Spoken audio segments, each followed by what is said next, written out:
Hello snowboarders of the internet, I'm your host Avran LeFeber, and in this video we're going to be reviewing the Nidecker Thruster. This board features good old-fashioned positive camber, so from contact point to contact point you have that arc of traditional camber that's going to give it all the pop, snap, and drive. This board is available in 147, 150, 153, 156, 159, and 162. I rode this board at Copper Mountain with low to high winds.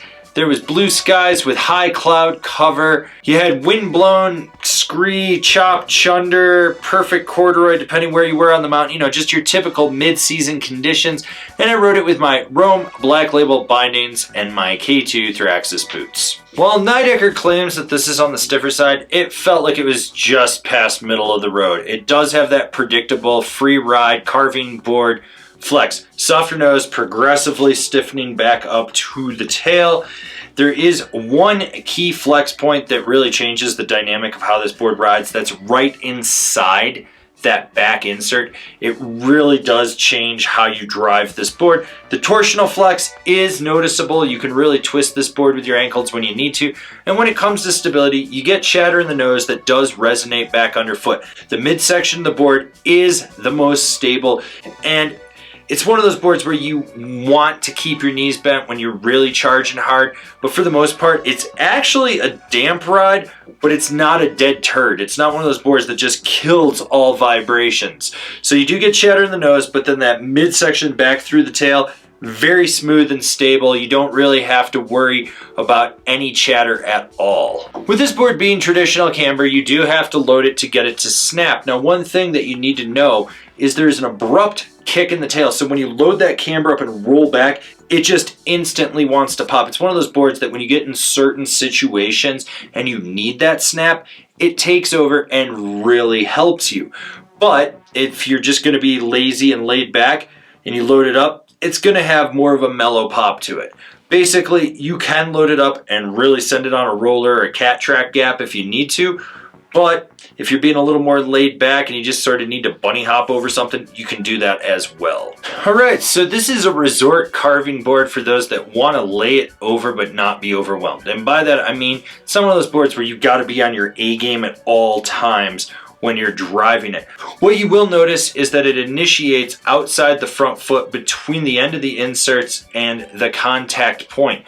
That's really where it starts to steer, and then you end up driving it more from the middle of the board right inside that back foot, right where that flex point is. When you engage that flex point and you're really driving the board, it's like when a turbo hits. You just feel that power come out through the tail and slingshot you through the turn. The nice thing is you've got that side kick technology in the nose that scoops it out, so the edge-to-edge transmission at the start of the turn is very fluid and smooth. It's very quick. You're losing that edge bite for an ease of entry into the turn that's just a lot more fluid. Overall, if you want to lay a trench, you can lay a trench. If you want to be mellow and just cruise from one side of the trail back to the other, you can. Tight, quick setup carves, it's got you covered. This is a resort carving cruiser.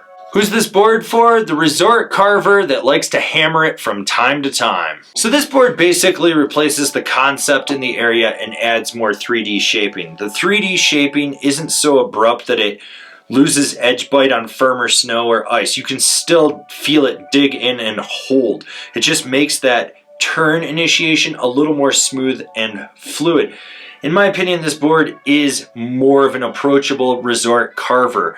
It's not as stiff as Nidecker makes it out to be, but it is solid. It is a little bit past middle of the road. What I really like is that flex point right inside that back insert. You can really just drive your knee into that, feel that power out of the tail, and just get that spring that launches you out of a carve.